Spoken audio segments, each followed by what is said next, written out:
Ben ritrovate cattoliche e dintorni. Sono numerose le novità annunciate dal rettore professor Franco Anelli in occasione dell'inaugurazione dell'anno accademico. Fra le novità un nuovo corso triennale proposto dalla Facoltà di Scienze Politiche e una nuova laurea magistrale proposta dalla Facoltà di Lettere. Ascoltiamolo in questa intervista. L'Università Cattolica del Sacro Cuore di Brescia ha celebrato il Dies Academicus, la cerimonia di inaugurazione dell'anno accademico. L'evento si è aperto con la celebrazione eucaristica nella cappella dell'Ateneo, presieduta da Monsignor Luciano Monari e dall'assistente ecclesiastico generale Monsignor Claudio Giulio Dori. La seconda parte della mattinata è proseguita nell'Aula Magna Tovini, con il saluto del rettore professor Franco Anelli, il quale ha proposto una sintesi dell'attività svolta e ha annunciato le novità del prossimo anno accademico.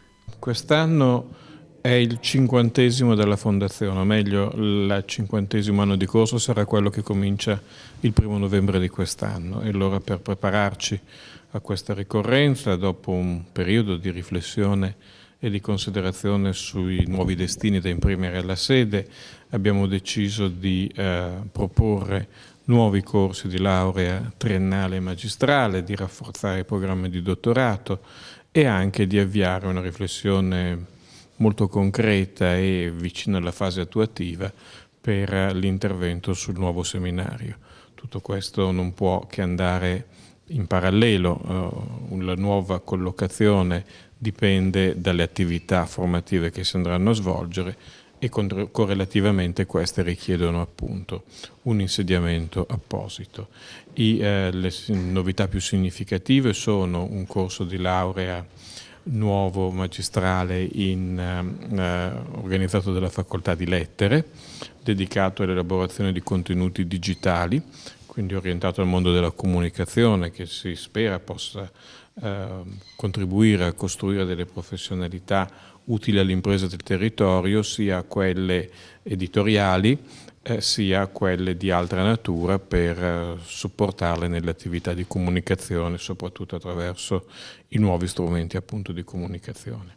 Un corso di laurea nuovo organizzato dalla Facoltà di Scienze Politiche e poi un rafforzamento dei programmi di dottorato con l'avvio già avvenuto in corso d'anno del dottorato internazionale in scienze fisiche in collaborazione con Lovanio. Ha accennato alla novità della sede di Monpiano, le va di dirci qualcosa di più? Sì, naturalmente stiamo ancora completando le attività progettuali.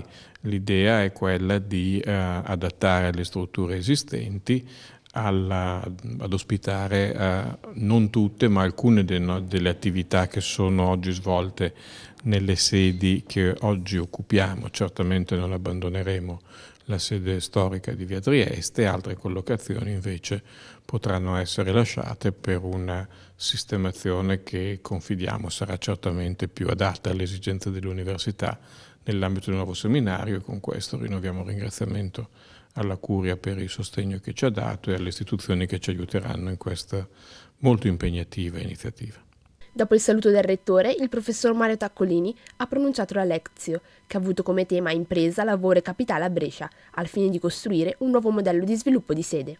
Professor Taccolini, le va di parlarci dello sviluppo della sede dell'Università Cattolica di Brescia alla luce del sistema economico-territoriale della nostra città.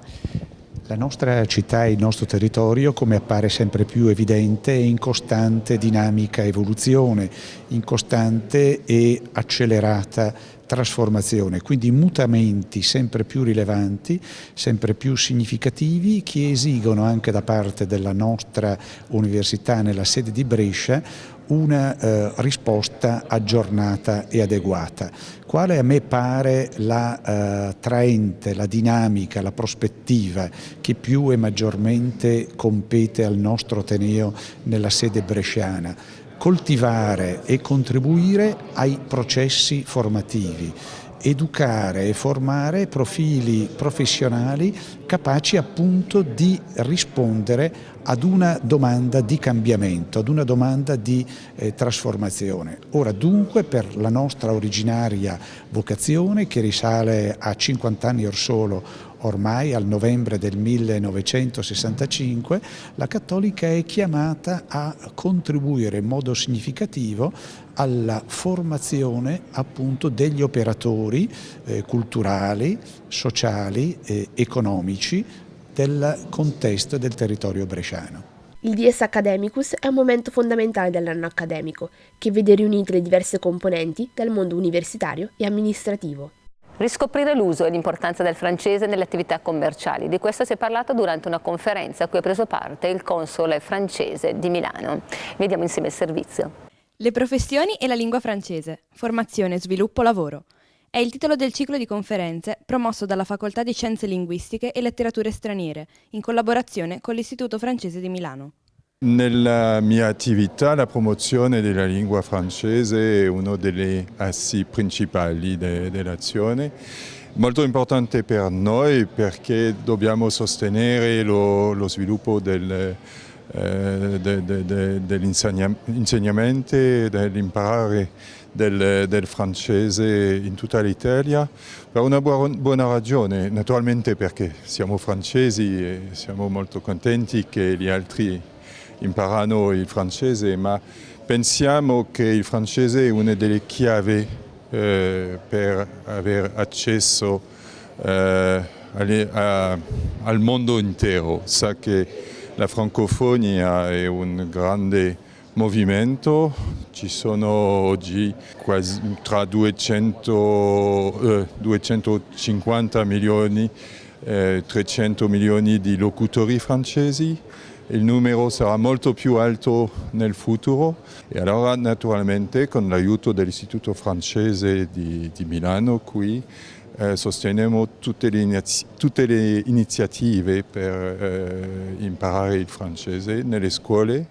Diciamo che è un evento piuttosto originale, mi posso permettere di dire questo, perché mettere l'accento oggi sul ruolo che il francese ha per l'apertura al mondo del lavoro è una novità. Forse abbiamo una memoria del francese come patrimonio culturale, che è importantissimo, come diciamo tessuto di relazioni internazionali, però la preoccupazione oggi è proprio quella, ma i nostri giovani che cosa possono fare col francese? Allora, in collaborazione con l'Institut Français e all'interno di del Servizio Linguistico d'Ateneo e del Centro di Linguistica dell'Università Cattolica, l'intenzione è di promuovere un ciclo di incontri con cadenza 2 volte all'anno, quindi in questo momento prima della primavera e autunnale, in cui far capire, far cogliere le dimensioni del mondo francese e francofono per il futuro dei nostri giovani. La nostra intenzione è quella di dialogare in questo modo, soddisfare il bisogno di oggi, il bisogno della formazione dello studente liceale e anche proiettarlo a tutte le esperienze internazionali e le ricadute poi nella sua vita in Italia che potranno essere di utilizzo e di soddisfazione. Questi incontri, organizzati attraverso interviste sul campo e testimonianze di giovani e industriali, mirano a far comprendere quanto la lingua francese possa essere fruibile nel mondo del lavoro, soprattutto in Lombardia. Nel mondo aziendale il ruolo del francese è molto importante perché la Francia e l'Italia sono l'una per l'altra il secondo partner economico e dunque in Lombardia ci sono 1300 imprese che vengono di Francia e ci sono anche 900 imprese italiane che esistono in Francia. Il ruolo della Francia è molto importante in Lombardia e dunque è molto importante che alcuni siano in capacità di parlare francese negli affari e nelle negoziazioni e per le piccole e medie imprese che hanno deciso di andare all'estero il francese non è importante soltanto verso la Francia ma anche verso tutti i paesi francofoni come quelli del Maghreb o dell'Africa. Un'importante occasione di contatto tra scuola, università e mondo del lavoro, per creare un dialogo che possa essere utile alla formazione degli studenti. E ora andiamo insieme a scoprire quali sono i tesori proposti da 2 nostre laureate della Facoltà di Lettere. Martedì 3 marzo la sede bresciana ha ospitato il secondo appuntamento del ciclo di incontri in Nutrire la bellezza, dal titolo Tesori da riscoprire. Lo scopo è quello di approfondire le tematiche della bellezza astratta attraverso l'analisi di alcuni tesori bresciani. Da anni stiamo cercando di valorizzare e di recuperare il patrimonio artistico e culturale di Brescia e del suo territorio, perché al di là delle opere più conosciute ci sono anche molti tesori poco noti e ancora nascosti che conviene conoscere e valorizzare. 2 le tesi di laurea presentate, che con il loro lavoro hanno riportato alla luce 2 capolavori di Brescia sepolti dal tempo. Io ho studiato un manoscritto della Biblioteca Quiriniana, un breviario francescano, bellissimo, pieno di miniature, e ho tentato attraverso lo studio delle miniature di datarlo, di ipotizzare chi fosse il miniatore, chi era l'artista che l'ha miniato, il committente e dove è stato realizzato. Dunque, la mia tesi di laurea specialistica ha visto lo studio della pittura decorativa d'età medievale presente a Brescia ed è stato sostanzialmente un lavoro di catalogazione e di studio di quella che era la pittura ornamentale che decorava sia i palazzi cittadini sulle facciate esterne e anche poi edifici religiosi o civili presenti nella città di Brescia. La bellezza delle miniature e delle decorazioni dipinte ritrova vita, valorizzazione e più diffuso apprezzamento grazie all'impegno di giovani ricercatrici. Anche per oggi noi ci fermiamo qui. Per chi volesse rivedere i nostri servizi sono disponibili su UCAT. Grazie per essere stati con noi.